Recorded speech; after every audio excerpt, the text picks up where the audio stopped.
चले बेटा। तो सर, पेपर 1 टेस्ट होगा इस नई जुलाई अगस्त सीरीज के लिए। 35 एमसीक्यूज हैं, 35 मार्क्स एंड 1 आवर 15 मिनट्स का है बेटा। एक एमसीक्यू इज फॉर 1 मार्क्स। और बेटा ऐसा बिल्कुल भी नहीं है, मैंने अभी भी आपको बताया था, जुलाई अगस्त सीरीज के लिए कोई नया पेपर पैटर्न सेट नहीं होगा, उसी पैटर्न पे आएगा जिस पैटर्न पे आता है ना। हमारा क्या प्लान है बेटा? हमारा प्लान ये है कि हम सबसे पहले तो टॉपिक वाइज रिवीजन करेंगे just from the perspective of MCQs. आज ही बेटा टॉपिक स्टार्ट कर देंगे। अभी बस ये थोड़ा सा ओवरव्यू दे दूं। टॉपिक वाइज रिवीजन करेंगे हम हर टॉपिक का एमसीक्यूज के पर्सपेक्टिव से। जैसे बेसिक्स का चैप्टर अगर पढ़ाऊंगा तो उसमें आपको सिर्फ एमसीक्यू रिलेटेड मैं आपको पढ़ाऊंगा कि किस तरह एमसीक्यूज आएंगे, क्या क्या चीजें आपको याद होनी चाहिए। दूसरा बेटा, टॉपिक वाइज रिवीजन के बाद हम एमसीक्यू के पास पेपर्स करेंगे बेटा। फिर बेटा मैंने एक एमसीक्यू किट बनाई हुई है, उस एमसीक्यू किट से हम क्वेश्चंस एमसीक्यू सॉल्व करेंगे। इसमें कोई अराउंड 120 प्लस एमसीक्यूज हैं एंड वो सारे एमसीक्यूज बनाए हैं on the basis of repetition. आपका एग्जामिनर जो जो एमसीक्यू आज तक रिपीट कर चुका है वो सब इसमें है। तो यूजली बेटा इसमें से कोई 8-10 रिपीट हो जाते हैं। तो ये हम करेंगे 120 प्लस एमसीक्यूज और मॉक वगैरह ले लेंगे आपका एक आध ऑनलाइन। तो स्टार्ट करेंगे आज बेटा टॉपिक वाइज रिवीजन से। हर टॉपिक को बताऊंगा मैं कि किस तरह कवर करना है, किस तरह एमसीक्यू से एमसीक्यू बनेगा हर टॉपिक पे। अगली चीज बेटा टाइमिंग है। 3 दिन क्लास होगी, ट्यूसडे, थर्सडे, सैटरडे। ये टाइमिंग्स नोट कर लें बेटा। ट्यूसडे को बेटा 8 till 9:30 रात में, थर्सडे को भी 8 till 9:30 रात में, सैटरडे को 1 से 2:30 होगी। आज ओरिएंटेशन थी इसीलिए 5:30 बजे रखी। वैसे ये 3 दिन टाइमिंग्स होंगी which we will be following। तो आ जाए जरा नया स्टार्ट करते हैं चैप्टर वाइज रिवीजन से बेटा। पहला topic capital and revenue expenditure. पहला topic capital and revenue expenditure बेटा। देख लेते हैं इसको, जल्दी जल्दी स्किम करते हैं बेटा क्या क्या एमसीक्यू से आता है। बेटा मैंने जब आपको क्लास में कैपिटल एंड रेवेन्यू एक्सपेंडिचर पढ़ाया था, जितने नए स्टूडेंट्स हैं वो भी सुन लें। कैपिटल एंड रेवेन्यू एक्सपेंडिचर में बेटा सबसे पहले आपको ये पता होना चाहिए what is the capital expenditure, क्योंकि आपको एग्जाम में क्या करेगा बेटा, वो एमसीक्यू क्या बना के देगा कैपिटल एक्सपेंडिचर पे दोस्त। वो आपको कुछ 4 एग्जांपल्स देगा और बोलेगा कि सेलेक्ट करो कि कौन सा कैपिटल एक्सपेंडिचर है। तो ये सेलेक्ट करने के लिए आपको कैपिटल एक्सपेंडिचर का मतलब पता होना चाहिए। एक एमसीक्यू तो इस तरह आता है कि कैपिटल सेलेक्ट करके बताओ या रेवेन्यू सेलेक्ट करके बताओ। तो जब तक आपको कैपिटल या रेवेन्यू की डेफिनेशन नहीं पता होगी आप सेलेक्ट नहीं कर सकते। तो आए जरा कैपिटल एक्सपेंडिचर की डेफिनेशन की बात करते हैं। सर कैपिटल एक्सपेंडिचर क्या है? Expenditure incurred on buying non current asset. Sir वो एक्सपेंस जो नए नॉन करंट एसेट को खरीदने में लगता है उसको मैं बोलता हूं कैपिटल एक्सपेंडिचर। कौन सा एक्सपेंस बेटा? वो एक्सपेंस जो नॉन करंट एसेट खरीदने में लगता है। हम सबको पता है नॉन करंट एसेट कौन सा एसेट है। वो asset which the company has taken for own use, अपने जाती इस्तेमाल के लिए हमने जो भी एसेट खरीदा वो हमारा नॉन करंट एसेट है। तो नॉन करंट एसेट खरीदने को हम कहते हैं कैपिटल एक्सपेंडिचर। अच्छा, अब बेटा जब जब मैं खाली ये बोलता हूं ना कि नॉन करंट एसेट खरीदने को कैपिटल एक्सपेंडिचर बोलते हैं तो बात पूरी नहीं होती। बात पूरी कब होगी? जब इसकी वैल्यूएशन हम सीखेंगे। एग्जाम में आ सकता है बेटा, बताओ एट विच पोजीशन। सही है, ये तो आपको पता है कि नॉन करंट एसेट खरीदना इस कैपिटल एक्सपेंडिचर। वो ये तो पूछ सकता है। दूसरी वो चीज क्या पूछ सकता है भाई, ठीक है non current asset capital expenditure है, किस वैल्यू पे रिकॉर्ड करोगे? तो ये वैल्यू पता होना बहुत जरूरी है। तो उसके लिए मैं एक सिनेरियो बनाता हूं बेटा, यहां देखिएगा। इसको समझने के लिए एक सिनेरियो बताता हूं। सर लेट्स सपोज दोस्त, मैंने एक मशीनरी इंपोर्ट की है जापान से। मैंने एक मशीनरी इंपोर्ट की है जापान से। हम सबको पता है बेटा, जब आप कोई चीज इंपोर्ट करते हो तो वो डायरेक्टली आपके पास नहीं आती, वो उस कंट्री के इंपोर्ट हाउस पे आती है या उस सिटी के इंपोर्ट हाउस पे आती है, वहां से आप जाके लेते हो। जब बेटा मैंने मशीनरी वहां से, जापान में एक कंपनी थी, मैंने उनसे पूछा, उन्होंने मुझे बताया भाई मशीन की कॉस्ट है 1,10,000 डॉलर। मशीन की कॉस्ट है 1,10,000 डॉलर। अच्छा, क्या मैं 1,10,000 डॉलर को अपनी एसओएफपी में रिकॉर्ड करूंगा? No sir. यहाँ ये बात नहीं हो रही कि ये कैपिटल एक्सपेंडिचर है या रेवेन्यू एक्सपेंडिचर है, ये कैपिटल एक्सपेंडिचर है, ये हम बात कर चुके हैं।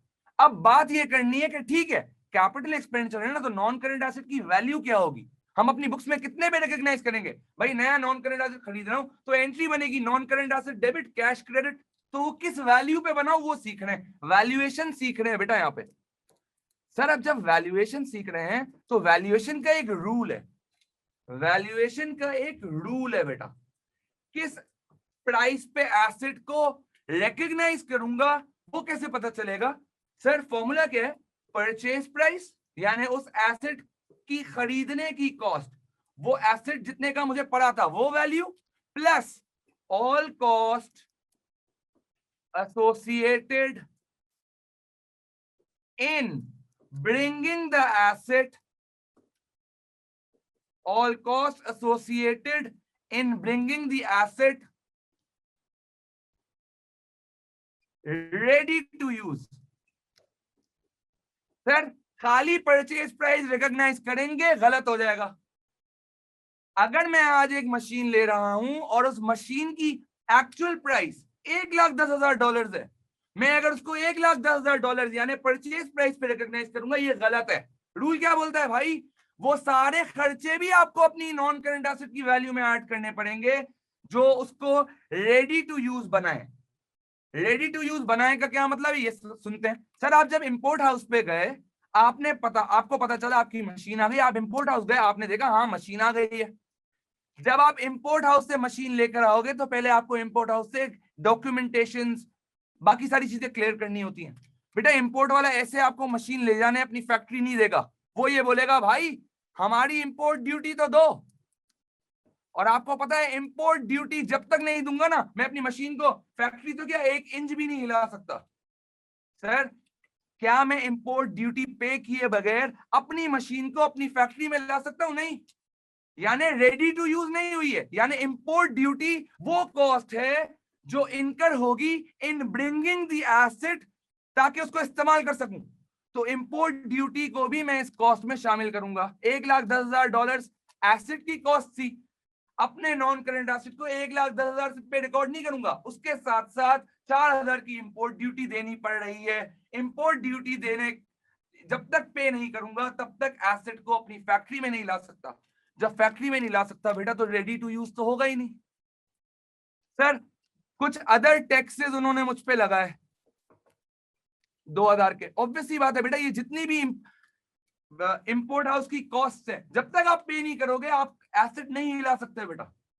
ठीक है सर, 4,000 की इंपोर्ट ड्यूटी, 2,000 डॉलर की अदर टैक्सेस। अब इंपोर्ट हाउस वाले बंदे ने बोला अब ये एसेट तुम्हारा हुआ, अब तुम ये एसेट ले जा सकते हो। अब बेटा अभी भी एसेट मेरी फैक्ट्री में नहीं आया, मैं तब तक कॉस्ट कैपिटलाइज करूंगा जब तक वो एसेट मेरी फैक्ट्री में ना आ जाए और मैं उसको इस्तेमाल करने की कंडीशन में ना हूं।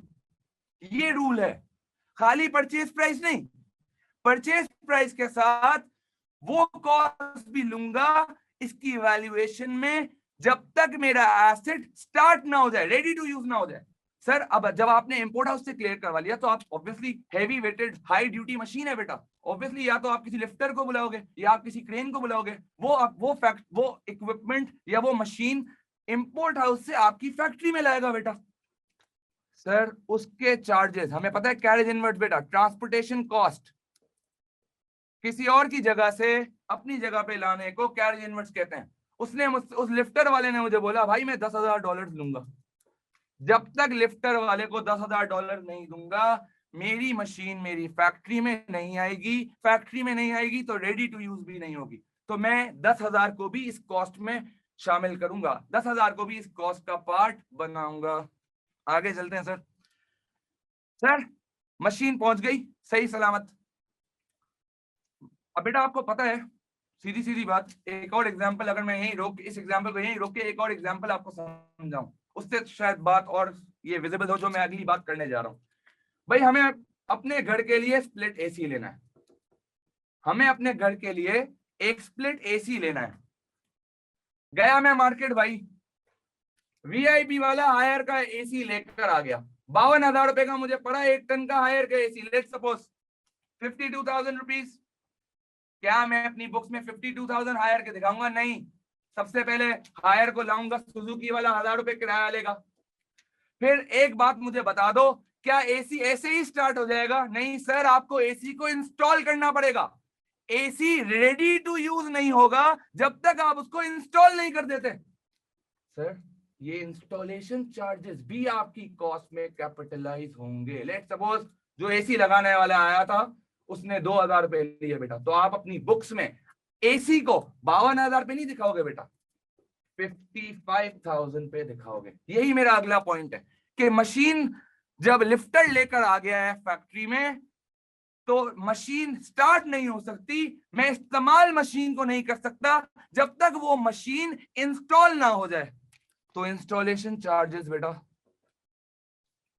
लेट सपोज सर 7,000 मेरे इंस्टॉलेशन चार्जेस से, या 6,000 लेट सपोज मेरे इंस्टॉलेशन चार्जेस से। अब जो वैल्यू आएगी बेटा, इंस्टॉलेशन करने के बाद मेरी मशीन स्टार्ट हो गई सर, अब जो भी टोटल वैल्यू आएगी उस पे मैं अपने नॉन करंट एसेट को वैल्यू करूंगा।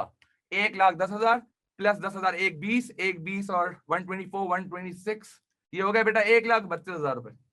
तो बेटा 1,10,000 वाला जो एसेट है वो आप 1,10,000 पे नहीं, 1,32,000 यानी $132,000 पे रिकॉर्ड करोगे।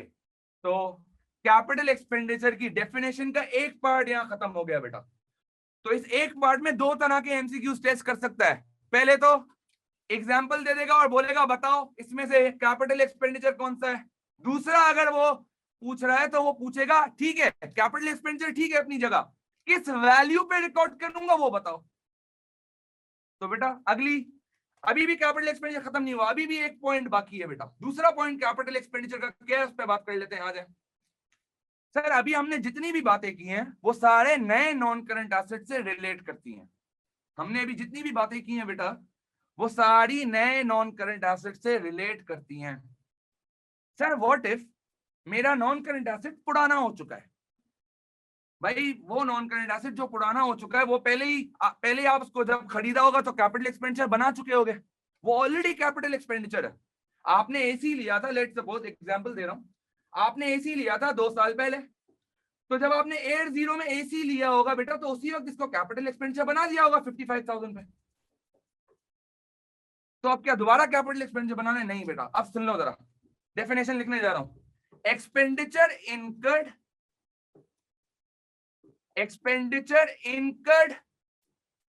on existing non-current asset, expenditure incurred on existing non-current asset, as a result of which its life and value will increase. Sir नया नॉन करंट एसेट तो कैपिटल एक्सपेंडिचर है ही है। पुराने कैपिटल एक्सपेंडिचर पे अगर मैं कोई खर्चा कर रहा हूं, अब उस खर्चे को देखना पड़ेगा बेटा। सुन लो, नया नॉन करंट एसेट तो कोई दो राय है ही नहीं कि कैपिटल एक्सपेंडिचर है। ओल्ड नॉन करंट एसेट अगर कोई है बेटा, अगर कोई ओल्ड नॉन करंट एसेट है उस पे आपने अगर कोई खर्चा किया है, कोई रिपेयर्स किए, कोई मेंटेनेंस की है या कोई खर्चा किया है, हमें यह देखना पड़ेगा दोस्त क्या वो खर्चा ऐसा है कि जिससे लाइफ या वैल्यू बढ़े, या वो ये खर्चा ऐसा है जिससे लाइफ या वैल्यू नहीं बढ़ेगी, नॉर्मल मेंटेनेंस का पार्ट है बेटा। सर अगर वो ओल्ड नॉन करंट एसेट पे आप ऐसा खर्चा करो जिस खर्चे के करने की वजह से उसकी लाइफ और वैल्यू बढ़े तो वो भी कैपिटल एक्सपेंडिचर होगा। पुराना नॉन करंट एसेट एसी 55,000 का तो पहले ही बुक्स में शामिल है। अब इस एसी पे एक्स्ट्रा खर्चा कर रहे हो, वो एक्स्ट्रा खर्चा वी हैव टू डिसाइड कि वो जो इंक्रीमेंटल एक्सपेंस आप चार्ज कर रहे हो, वो जो एडिशनल खर्चा आपने किया है वो खर्चे को हम कैपिटल एक्सपेंडिचर ट्रीट करें या रेवेन्यू? तो कैपिटल कब ट्रीट करेंगे दोस्त? जब वो खर्चा ऐसी नेचर का हो कि खर्चा करने से लाइफ या वैल्यू बढ़ जाए। एग्जांपल सर, एसी का सबसे इंपॉर्टेंट कंपोनेंट या पार्ट इज कंप्रेसर। बेटा अगर मेरे एसी का कंप्रेसर खराब हो गया है और मैं नया कंप्रेसर उसी पुराने एसी में, नई एसी की बात नहीं कर रहा, नया एसी तो है ही कैपिटल एक्सपेंडिचर पूरा है बेटा। पुराना नॉन करेंट एसेट, पुराना एसी, उसका कंप्रेसर खराब हो गया, 5,000 का कंप्रेसर रिप्लेस हो रहा है। बेटा आप मुझे बता दो, क्या कोई पुराना कंप्रेसर वाला एसी खरीदेगा? कोई भी नहीं खरीदेगा। कंप्रेसर खराब है, एसी तो वर्किंग कंडीशन में ही नहीं है। जैसे ही 5,000 का खर्चा करूंगा, एसी की लाइफ और वैल्यू बढ़ जाएगी। यूज में आ गया ना बेटा। एक चीज जो कंप्रेसर के बगैर चल ही नहीं सकती, उसकी कोई वैल्यू ही नहीं है, कोई लाइफ ही नहीं होगी बेटा। लेकिन सर कंप्रेसर नया लगाने से उसकी लाइफ भी बढ़ जाएगी, वैल्यू भी बढ़ जाएगी। तो ये जो 5,000 का मैंने खर्चा किया है, क्योंकि इससे लाइफ और वैल्यू बढ़ रही है, तो कैपिटल एक्सपेंडिचर होगा। सर व्हाट इफ लाइफ और वैल्यू ना बढ़े? तो बेटा अगली चीज वही पढ़नी है। अगर ऐसा खर्चा किया पुराने नॉन करंट एसेट पे जिससे लाइफ और वैल्यू ना बढ़े, तो वो रेवेन्यू एक्सपेंडिचर है। क्या ये बात क्लियर हो गई बेटा? सर यहाँ पे हमारी कैपिटल एक्सपेंडिचर की डेफिनेशन खत्म हुई। तो बेटा ऐसा एक्सपेंडिचर, दोबारा रिपीट कर रहा हूं, ऐसा एक्सपेंडिचर जो नए नॉन करंट एसेट को खरीदने में लग रहा है, नए नॉन करंट एसेट की value, that is your capital expenditure. And sir पुराने नॉन करंट एसेट पे कोई खर्चा करना जिससे उसकी लाइफ या वैल्यू बढ़े, तो वो भी कैपिटल एक्सपेंडिचर होगा। ठीक है सर, ये सब तो समझ आ गया। ये बताएं तो सही जरा, ट्रीटमेंट ऑफ कैपिटल एक्सपेंडिचर। असल में कैपिटल एक्सपेंडिचर आप रिकॉर्ड क्या करते हैं? सर हम सबको पता है कि कैपिटल एक्सपेंडिचर हम कहाँ रिकॉर्ड करते हैं। जब कैपिटल एक्सपेंडिचर का मतलब नया नॉन करंट एसेट खरीदना है या पुराने नॉन करंट एसेट पे कोई मेजर खर्चा करना है, तो आपको पता है बेटा नॉन करंट एसेट कहाँ आता है? हम सबको पता है सर, नॉन करंट एसेट एसओएफपी में आता है। तो कैपिटल एक्सपेंडिचर हमेशा नॉन करंट एसेट में रिकॉर्ड होगा इन एसओएफपी। सर ये आप क्यों बता रहे हैं? बेटा कैपिटल एक्सपेंडिचर का अगला पार्ट जो मैं भी रेवेन्यू के बाद आपको जो पढ़ाऊंगा, उसमें एग्जामिनर पूछता है कोई ऐसा खर्चा बेटा जो कैपिटल नेचर का था लेकिन हमने उसको रेवेन्यू ट्रीट कर दिया, तो बताओ क्या हुआ होगा? तो उसके लिए पता होना चाहिए कि सही ट्रीटमेंट क्या है, तभी तो गलत ट्रीटमेंट पिक करोगे एग्जाम में। तो capital expenditure is a non current asset, and non current asset कहां रिकॉर्ड होता है दोस्त? एसओएफपी यानी स्टेटमेंट ऑफ फाइनेंशियल पोजीशन में। चले बेटा आ जाए क्लास। तो कैपिटल एक्सपेंडिचर हमने देख लिया बेटा, अब आए इसी के साथ रेवेन्यू एक्सपेंडिचर देखते हैं बेटा। बहुत आसान है रेवेन्यू एक्सपेंडिचर, थोड़ा समझिएगा। सर रेवेन्यू एक्सपेंडिचर क्या है बेटा? सर एक तो आपके डे टू डे के एक्सपेंसेस बेटा। सर डे टू डे के एक्सपेंसेस मतलब सर आपकी दुकान है बेटा और आपने उसमें बंदे रखे, उनको वेजेस सैलरीज दे रहे हो, that's a day to day expense, that's revenue expenditure बेटा। सर आपके इलेक्ट्रिसिटी के, यूटिलिटी के बिल्स आते हैं, that is revenue expenditure sir. अच्छा सर एक तो डे टू डे के एक्सपेंसेस हो गए, सिंपल सी बात। एग्जाम्पल लिख लेता हूँ बेटा मैं, रेंट, वेजेस सैलरीज देनी है बेटा, यूटिलिटी बिल्स की पेमेंट करनी है, ये सारे रेवेन्यू एक्सपेंसेस हैं। अच्छा और सर अभी अभी हमने एक बात पढ़ी, क्या बात पढ़ी? अगर पुराने नॉन करंट एसेट पे ऐसा खर्चा कर रहा हूं कि उसकी लाइफ और वैल्यू बढ़े तो कैपिटल होगा। और मैंने आपको दूसरा साथ में एक और सिनेरियो बना के दिखाया था कि अगर लाइफ और वैल्यू नहीं बढ़ेगी तो दैट इज रेवेन्यू एक्सपेंडिचर। तो sir expenditure incurred on existing non-current asset, expenditure incurred on existing non-current asset, as a result of which life and value does not increases। Sir ऐसे nature का खर्चा कर रहे हैं जिससे लाइफ और value नहीं बढ़ रही, तो बेटा वो रेवेन्यू है, फिर वो कैपिटल नहीं है। अब बेटा बच्चे तो मन के सच्चे मासूम है, हम बहुत ज्यादा। बच्चे करते क्या है सुनना, एग्जामिनर एमसीक्यूज में लिख के देता है भाई रिपेयर एंड मेंटेनेंस हुई, बच्चे उसको कैपिटल टिक कर देते हैं। दोस्तों जब तक आपको रिपेयर एंड मेंटेनेंस की नेचर नहीं पता, आप उसको कैसे कैपिटल ट्रीट कर सकते हो? आपको कैसे पता कि वो जो रिपेयर उसने किया है उससे लाइफ और वैल्यू बढ़ रही है? याद रखिएगा एग्जाम में जब तक वो स्पेसिफिकली कहे ना, अगर उसने नॉर्मल रिपेयर एंड मेंटेनेंस लिखा है, that is to be recorded as revenue expenditure. वो डे टू डे का खर्चा है भाई। अगर मेरी गाड़ी में कोई नट बोल्ट लूज हो गया है, वो रिपेयर ही कहते हैं उसको, मेंटेनेंस की डेफिनेशन में आता है। क्या नट बोल्ट टाइट करवाने से लाइफ और वैल्यू का कोई ताल्लुक है? No sir. आप अगर गाड़ी की ट्यूनिंग करवा रहे हैं, उससे भी कोई ताल्लुक नहीं है लाइफ और वैल्यू बढ़ने का। ये थोड़ी होगा कि गाड़ी की ट्यूनिंग करवा ली तो गाड़ी पे 25,000 रुपए ज्यादा मिलेंगे बेचने पे आपको। नहीं sir, this is regular maintenance. तो अगर एग्जाम में स्पेसिफाई ना करे, सिर्फ रिपेयर एंड मेंटेनेंस लिख के दे दे, तो रेवेन्यू एक्सपेंडिचर करिएगा take please. Day to day expenditure बेटा ये। क्या ये क्लियर है? रेवेन्यू एक्सपेंडिचर जी जल्दी बताने दो। Yes sir. अब बेटा इसका ट्रीटमेंट सुन लें। जिस तरह अभी आपने सर नॉन करंट एसेट का ट्रीटमेंट बताया था, क्या non current asset capital expenditure का ट्रीटमेंट क्या था? नॉन करंट एसेट और एसओएफपी में लिखूंगा। सर इसी तरह इसका ट्रीटमेंट क्या है? सर आपको पता है day to day expenses income statement expense में जाते हैं। ये इनकम स्टेटमेंट एक्सपेंस में जाएगा। तो बेटा अभी तक हमने सुन लें 3 एमसीक्यूज अभी तक हमने पढ़ लिए इससे रिलेटेड। पहला, कैपिटल एक्सपेंडिचर होगा या नहीं होगा एग्जाम्पल वो, फिर उसकी वैल्यूएशन की एग्जाम्पल मैंने अभी करवाई थी। तीसरा बेटा रेवेन्यू एक्सपेंडिचर, कौन सी एग्जाम्पल है इसमें से जो रेवेन्यू एक्सपेंस है? ये 3 एमसीक्यूज आ सकते हैं इस चैप्टर से रिलेटेड। चौथा है ट्रीटमेंट, वेरी इंपॉर्टेंट बेटा। मैंने आपको अभी करेक्ट ट्रीटमेंट बताया। नॉन करेंट एसेट एसओएफपी में रिकॉर्ड होता है कैपिटल एक्सपेंडिचर, और रेवेन्यू रिकॉर्ड होता है इनकम स्टेटमेंट एक्सपेंस में। अब पढ़ते हैं तीसरा एरिया बेटा, आखिरी, wrong treatment of expenditures. Sir what if हमने गलत ट्रीटमेंट कर दिया है? एक्चुअल में एक खर्चा कैपिटल था और हमने उसको रेवेन्यू बना दिया, तो उस खर्चे से पहले तो होगा क्या, फिर उस खर्चे को सही कैसे करूंगा, ये सब आपको पता होना चाहिए। तो wrong treatment of expenditures. Sir आराम से 1 से 2 एमसीक्यूज आपके बनते हैं इस टॉपिक से बेटा, ठीक है? प्लीज फोकस करिएगा। तो आए wrong treatment of expense, case 1 पढ़ते हैं। सर आ जाए बेटा। Capital expenditure treated as revenue expenditure. Capital expenditure treated as revenue expenditure. Sir एक एक्सपेंडिचर कैपिटल नेचर का था, हमने उसको रेवेन्यू नेचर का रिकॉर्ड कर दिया। यानी मतलब क्या हुआ सर? कैपिटल एक्सपेंडिचर यानी एसओएफपी में रिकॉर्ड करना चाहिए था, जबकि हमने कहा रिकॉर्ड कर दिया है सर इनकम स्टेटमेंट में। यही पढ़ाना भी ट्रीटमेंट। कैपिटल एक्सपेंडिचर एसओएफपी में रिकॉर्ड होता है नॉन करंट एसेट में जाके, रेवेन्यू एक्सपेंडिचर इनकम स्टेटमेंट में रिकॉर्ड करता है होता है। तो सर अगर कैपिटल एक्सपेंडिचर था तो उसको तो एसओएफपी में रिकॉर्ड करना चाहिए था। आपने जब गलत ट्रीटमेंट किया तो आपने उसको कहां रिकॉर्ड कर दिया? इनकम स्टेटमेंट में।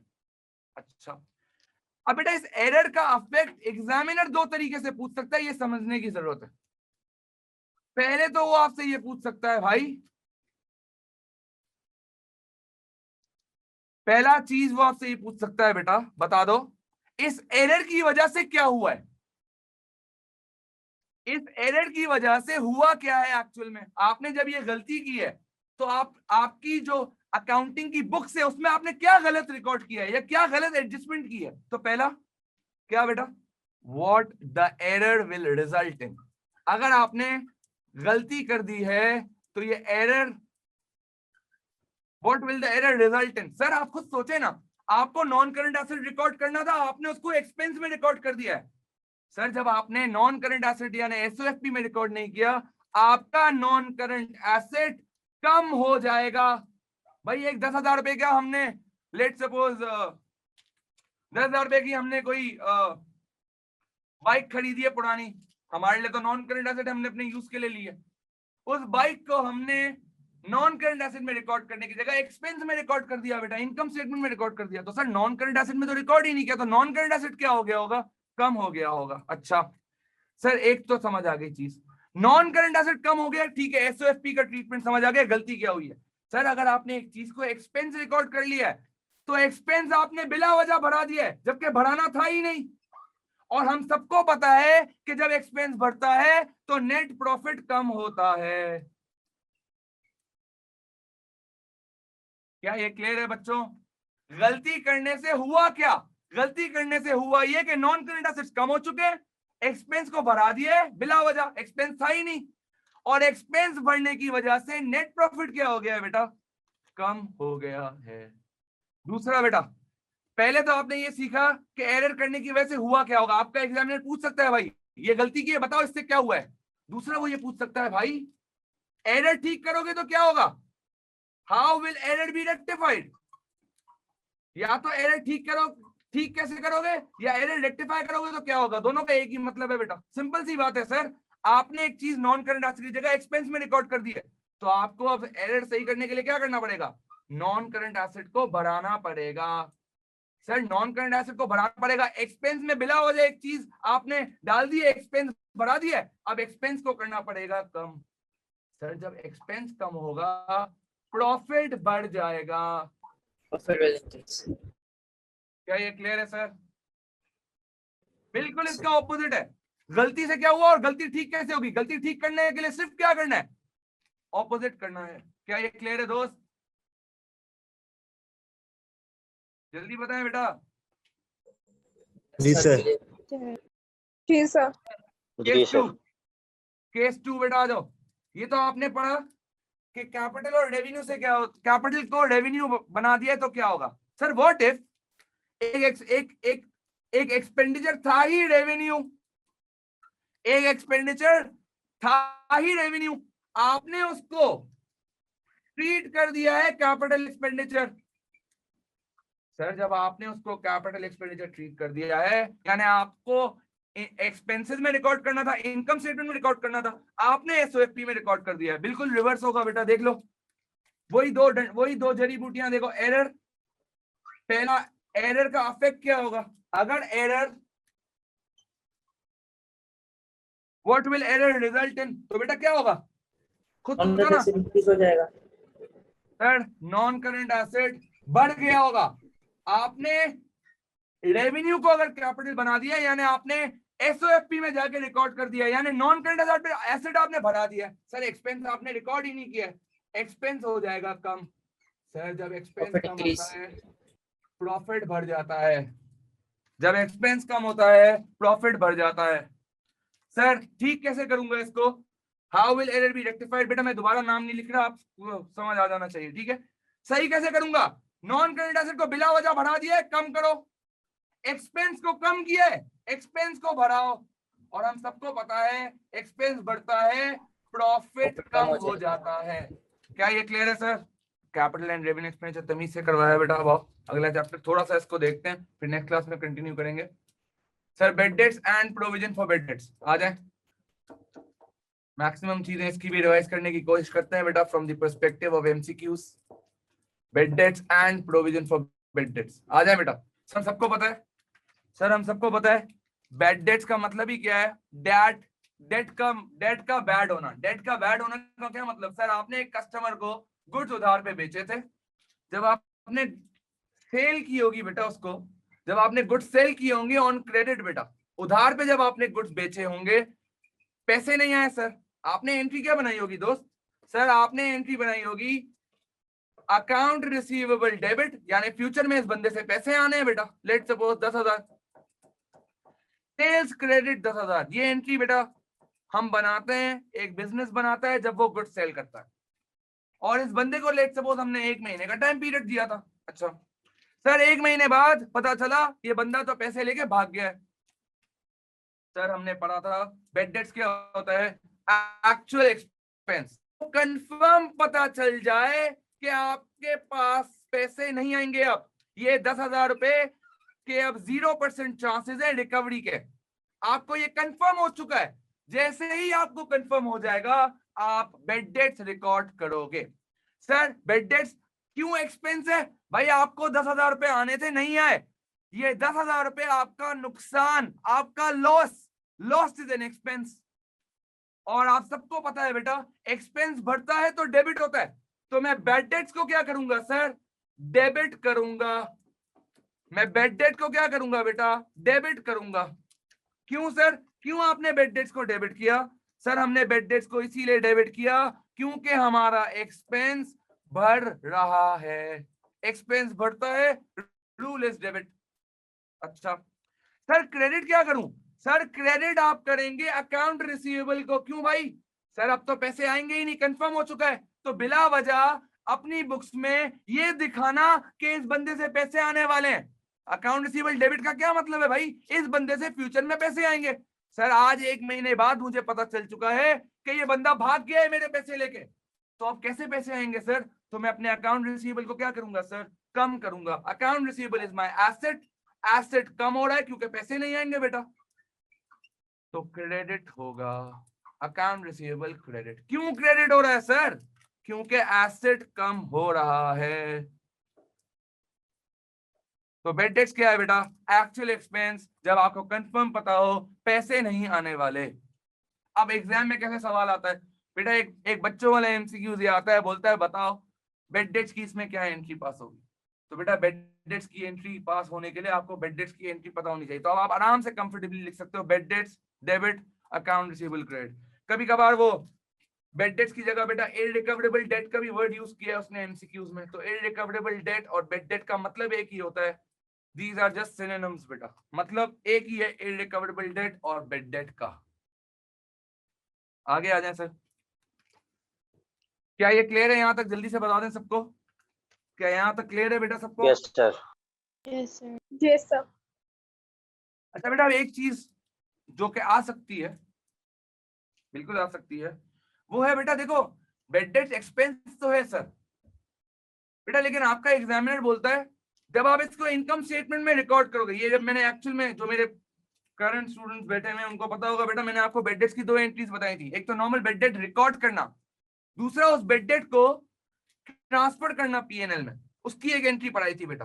तो अगर कभी एग्जामिनर बोल दे कि बेड डेट्स की एंट्री तो बनाओ लेकिन ट्रांसफर टू पीएनएल वाली एंट्री बना के दिखाओ, ट्रांसफर टू इनकम स्टेटमेंट वाली एंट्री बना के दिखाओ, लेट्स सपोज सर मैं आपको बता देता हूँ, जब पढ़ रहे हैं तो बेटा पूरा ही पढ़े। आओ बेड डेट्स का टी अकाउंट जब मैं खोलता हूँ दोस्त, तो क्या हुआ, बेड डेट डेबिट हुआ 10,000 से, ऑपोजिट नाम मैंने लिखा अकाउंट रिसीवेबल। इस साल एक ही बेड डेट्स हुआ है, और बेटा हम सबको ये पता होना चाहिए कि क्योंकि bad debts is an income statement account, तो क्लोज सीडीबीडी से नहीं होता बेटा। ये 10,000 इसी साल मेरी इनकम स्टेटमेंट में चले जाएगा, अगले साल थोड़ी परटेन करता है बेटा ये। तो मैं जब इस अकाउंट को, इस टी अकाउंट को क्लोज करूंगा तो वो इनकम स्टेटमेंट के नाम से क्लोज करूंगा। सीडीबीडी एसओएफपी के टी अकाउंट्स के लिए यूज होता है, in order to close accounts जो कि एसओएफपी से परटेन करते हैं, उनके लिए बेटा हम यूज करते हैं सीडीबीडी को वर्ड फॉर क्लोजर।